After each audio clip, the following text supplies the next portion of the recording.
É com bastante frequência que recebo as seguintes perguntas: quando foi que você percebeu que não era necessário haver um Estado? Quando foi que você deixou de defender a existência de um Estado? Ou até mesmo como foi que você percebeu que era incoerente ser pró-liberdade e ao mesmo defender o monopólio da violência para uma instituição política? E há também a pergunta que resume tudo: quando foi que você se tornou um anarcocapitalista? Não é uma pergunta fácil de ser respondida. Mudanças profundas na perspectiva intelectual de uma pessoa não ocorrem da noite para o dia. Primeiro, você cogita a ideia. Em seguida, você avalia sua plausibilidade. Você pode até abraçar completamente a ideia, mas apenas de forma abstrata. A verdadeira mudança intelectual ocorre apenas quando você se torna capaz de ver a ideia funcionando no mundo real, até mesmo em sua vida cotidiana. É aí que a confiança em uma ideia se impõe. É justamente por esta razão que nunca entendi como é possível alguém se tornar socialista. É algo que vai totalmente contra a lógica. O socialismo é a ideia menos plausível que pode ser imaginada. Bens escassos não podem ser propriedade de todos. Não é uma questão de ideologia, mas sim de lógica pura. Tente socializar seu notebook, ou seus sapatos, seu carro ou qualquer bem de capital ou de consumo. Duas pessoas não podem ser proprietárias de forma simultânea e integral do mesmo bem. O socialismo inevitavelmente sempre terminará em controle estatal total. É por isso que o socialismo gera desastres humanitários sempre que é integralmente implementado. Socialistas genuínos ou não entendem essa lógica ou simplesmente querem viver no perpétuo auto-engano. A primeira vez em que ouvi falar em anarcocapitalismo, ou anarquismo baseado na propriedade privada, foi quando vi o livro de Murray Rothbardman, Economie and State na estante de livros de um professor. Só o título, Homem, Economia e Estado, já abordava diretamente alguns problemas que vinham me atormentando à época. Perguntei ao professor sobre aquele livro e ele ficou alarmado, como se eu houvesse visto algo que não podia ver. Ele rapidamente me alertou que eu não deveria ler o livro. Rothbard é um anarquista, disse ele de forma soturna. É claro que, por causa desta antipropaganda, eu imediatamente quis ler aquela obra, mas não podia porque não havia dela na biblioteca da escola e eu não consegui bolar uma maneira de pegar furtivamente o livro da estante do professor. Tive de deixar este objetivo temporariamente de lado, mas passei a me dedicar mais profundamente à leitura de livros pró-livre mercado. Quanto mais eu lia, mais eu me impressionava. Milton Friedman estava certo. Henry Hazlitt estava certo. Ludwig von Mises estava certo. F. A. Hayek estava certo. Leonard Read estava certo. Toda esta tradição, que remetia a Adam Smith, apresentava uma lógica de raciocínio espetacular. O mundo estava tentando gerenciar suas economias por meio de decretos estatais, mas tudo estava dando errado.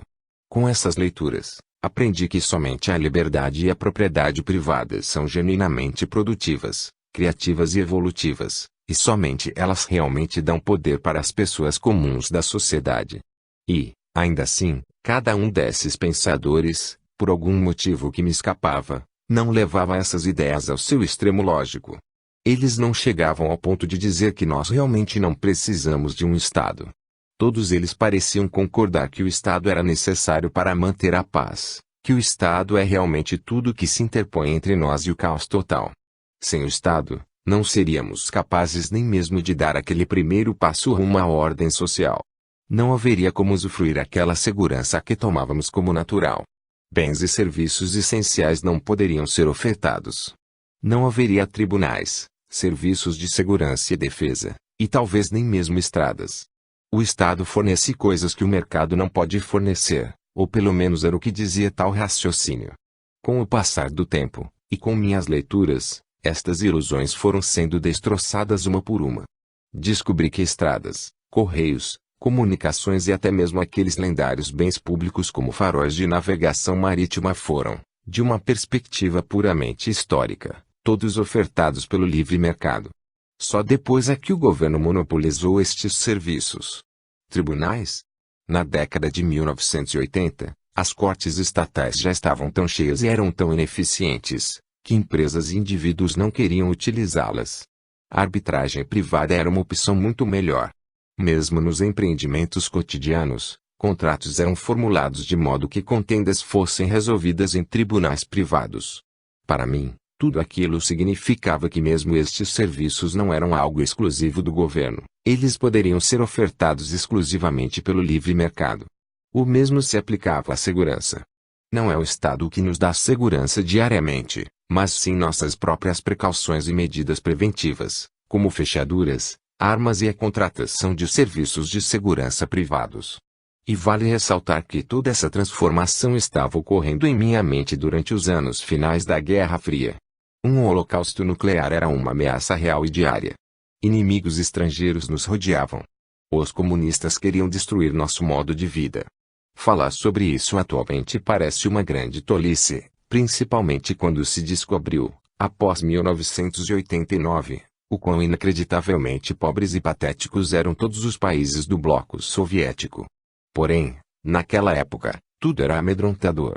Não poderíamos abrir mão de nossas armas nucleares porque isso colocaria em risco nosso modo de vida. Aprofundando meus estudos de história, comecei a descobrir coisas interessantes. Ocorre que a ameaça vermelha era algo recorrente na história dos EUA. As pessoas tinham tanto pavor dos comunistas na década de 1920 quanto na década de 1980. Neste ínterim, no entanto, houve aquele estranho período em que os líderes americanos e soviéticos eram considerados aliados próximos na batalha contra os japoneses e os alemães. Com efeito, os EUA fizeram de tudo para manter o regime soviético intacto, e, após a Segunda Guerra Mundial, os próprios EUA ajudaram a entregar o leste europeu ao jugo soviético. Após isso, os soviéticos repentinamente se tornaram novamente o inimigo. Foi para chamar atenção para esse absurdo que George Orwell escreveu em 1984. O título faz um trocadilho com 1948. O livro foi publicado em 1949. Estes fatos começaram a complicar o cenário. Não é necessário relatar todo o revisionismo histórico aqui. Basta dizer que as guerras em que os EUA se meteram no século XX se tornaram bem menos claras e muito mais confusas para mim do que aparentavam ser para a mídia ideologicamente polarizada. A Guerra Fria não era uma história de anjos e demônios, não obstante os impulsos nacionalistas para se torcer por seus respectivos governos. A Guerra Fria foi uma batalha entre estados, ambos os quais estavam perfeitamente dispostos a mentir para seus cidadãos, a explorar sua população e a preferir o conflito à paz. Era também impossível não perceber que, quanto mais os EUA elevavam o tom belicista contra o comunismo, mais o próprio governo americano se tornava uma ameaça às liberdades dos cidadãos. A guerra, como descobri, nunca foi uma aliada da liberdade. Enquanto isso, comecei a perceber que, se os EUA realmente fossem invadidos por um inimigo estrangeiro, os governos federal, estaduais e municipais poderiam até ajudar, mas a maior probabilidade é que atrapalhassem impondo leis marciais, estatizando a indústria e confiscando nossas armas, como todos os governos tendem a fazer em qualquer emergência. Na prática, na iminência de uma invasão, os cidadãos e os mercados é que serão decisivos para combater e derrotar os invasores utilizando meios privados, nossas próprias armas, nosso aparato de segurança, nossas redes de amizade, e nossos esforços individuais e comunitários. Quanto mais eu pensava sobre isso, mais ridícula se tornava a ideia de que deveríamos depender do governo para toda a nossa proteção. Tomando-se por base a experiência, governos podem agravar ainda mais os malefícios, simplesmente porque eles tendem a usar situações de emergência em proveito próprio, e em benefício daqueles que lhes garantem poder, os grupos de interesse e os lobistas. O que é ainda pior, pessoas com poder tendem a estimular ou até mesmo a criar emergências quando têm o poder para tal. Esta foi a evolução do meu progresso intelectual durante um período de aproximadamente 5 anos. Finalmente, em um belo dia, parei para refletir melhor e me fiz a seguinte pergunta: existe alguma coisa que o governo faz, que tem de ser feita e que não pode ser efetuada de maneira mais eficiente e mais completa pela livre e voluntária associação entre indivíduos? Fiquei revirando esta pergunta em minha mente. Não conseguia pensar em outra resposta senão a de que não há absolutamente nada de essencial que o governo faça que não possa ser mais bem efetuado pela livre iniciativa e pela livre associação entre as pessoas. Confesso que foi um pensamento amedrontador. Será que eu estava me tornando um anarquista? Será que esse pensamento iria mudar minha vida? Se eu seguisse nessa direção, estaria eu fazendo algo terrivelmente irresponsável? Encontrei consolo na possibilidade de que talvez eu não houvesse raciocinado corretamente, de que talvez houvesse algo de errado na maneira em que eu havia formulado a pergunta. Tentei confortar-me na hipótese de que eu havia desconsiderado alguma pequena característica positiva do governo, característica essa que eu poderia defender de modo a não ter de me considerar um maluco. Foi no saguão de um hotel em que Murray Rothbard estava hospedado que eu finalmente fiz a ele esta pergunta. Formulei de maneira bem direta. Se eu respondesse não àquela pergunta acima, seria um anarquista? Murray disse que sim.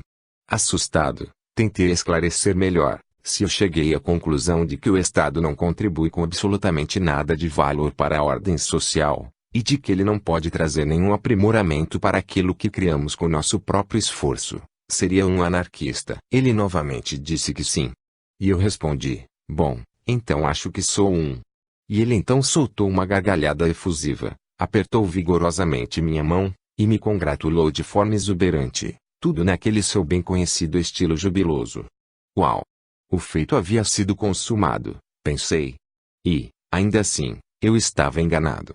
O feito intelectual havia sido consumado, mas ainda era muito fácil manter esta ideia como uma abstração, como algo que não afetava em nada meu trabalho diário ou minha vida. Uma coisa é você enxergar a luz lá longe, outra bem diferente é ver essa luz ao seu redor constantemente.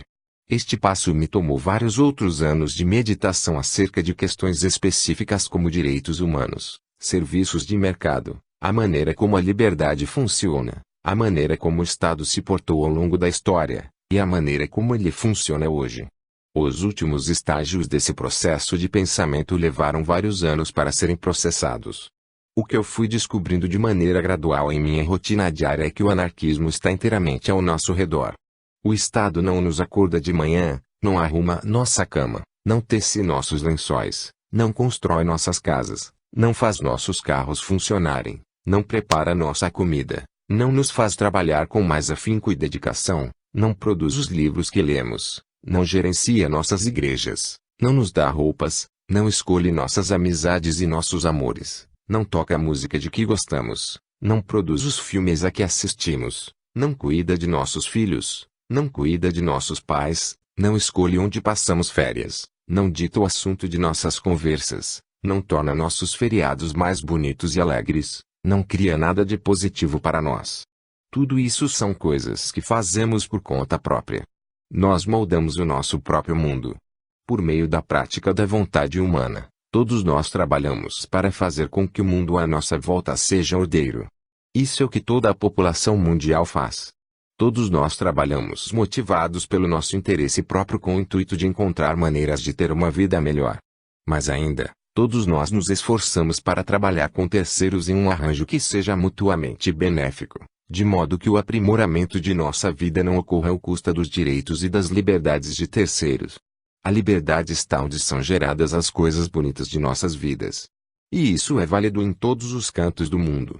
Sempre foi. Uma bela anarquia é a principal fonte da própria civilização. Qual o papel do Estado? Ele interfere. Ele confisca nossa propriedade e reduz nossa riqueza individual. Ele bloqueia oportunidades por meio de suas regulamentações e subsequentes criações de cartéis. Na verdade, ele faz ainda pior. Ele busca desculpas para iniciar guerras, ele se intromete em nossas famílias, ele pune o comportamento pacífico que não prejudica ninguém. Em suma, ele obstrui o progresso de variadas formas. O Estado é o grande forasteiro. Ele é exógeno à própria sociedade. A maior parte do mundo ainda funciona, e a civilização ainda prospera, porque as pessoas se esforçam para ignorar o Estado o máximo possível. E se ele desaparecesse? Eu realmente não consigo ver nenhuma consequência negativa neste fenômeno. Mas vejo várias positivas. E ainda assim há aqueles que alertam para o iminente apocalipse caso o Estado desapareça. A maioria das pessoas que acreditam em um governo limitado minarquistas, nutre essa ideia. Mesmo grandes pensadores como Ludwig von Mises e Henri Slitt acreditavam nisso. Todos eles aceitavam alguma versão do pesadelo imaginado por Thomas Hobbes. Na ausência do Estado, a vida seria sórdida, solitária, bestial e curta. Mas o fato é que ele escreveu isso durante uma época de turbulência política, uma época em que tribos religiosas guerreavam para controlar o Estado. A vida sem o Estado teria sido exatamente daquela maneira, mas exatamente por causa da presença do Estado que todos queriam controlar, e não por sua ausência. Não irei aqui analisar todas as distorções já feitas em relação a esta ideia, e nem irei utilizar este espaço para tentar refutar todas as justificativas já apresentadas em defesa do Estado. Irei apenas mencionar uma intuição bastante comum que muitas pessoas têm. As pessoas dizem que não faz muito sentido eliminar o Estado porque outras pessoas irão simplesmente criar outro em seu lugar. Não duvido que esta afirmação seja verdadeira. As pessoas de fato têm a ilusão de que o Estado contribui com algo de positivo e importante para a sociedade. Elas querem líderes que governem desde lá de cima, ainda que elas próprias estejam aqui embaixo. Pense em Samuel, do Velho Testamento. As pessoas vinham até ele implorando por um rei. Ele advertiu que um rei confiscaria suas propriedades, colocaria seus filhos em servidão, iniciaria guerras terríveis e, no final, escravizaria todos. Não importava. Elas queriam um rei de qualquer maneira. Este é exatamente o comportamento das pessoas de hoje. Nada mudou. Elas continuam implorando por sua própria escravidão. Pior ainda, temem viver em liberdade. É por isso que o Estado continua se reinventando. Aqueles que ao menos entendem que o Estado deve ser limitado caso tenha de existir merecem alguns créditos. Mas o problema é que tais limites nunca de fato funcionaram. É por isso que é melhor simplesmente deixar a sociedade prosperar sem o jugo de um Estado. O grande projeto da liberdade é fazer as pessoas entenderem que elas não devem abraçar a ilusão de que um Estado, qualquer Estado, pode ser um aliado e um benfeitor da liberdade humana. Foi isso que a Revolução Liberal que ocorreu no final da Idade Média até o Iluminismo pregou. É imprescindível entender a real beleza da liberdade para se poder alcançá-la. Desde o início da era digital, estamos tendo o privilégio de observar em primeira mão o atordoante poder criativo da evolução humana. A cada bilionésimo de segundo, indivíduos ao redor de todo o mundo estão trabalhando para criar novos tipos de associações, instituições, capital e meios de prosperidade. Estamos vendo se desenrolar perante nossos olhos coisas que até a década passada eram tidas como impossíveis. E tudo está apenas começando.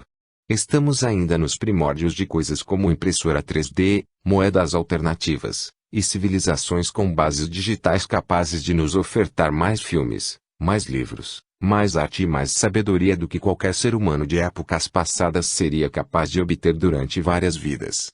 Este mundo recém-surgido está transformando nossa existência.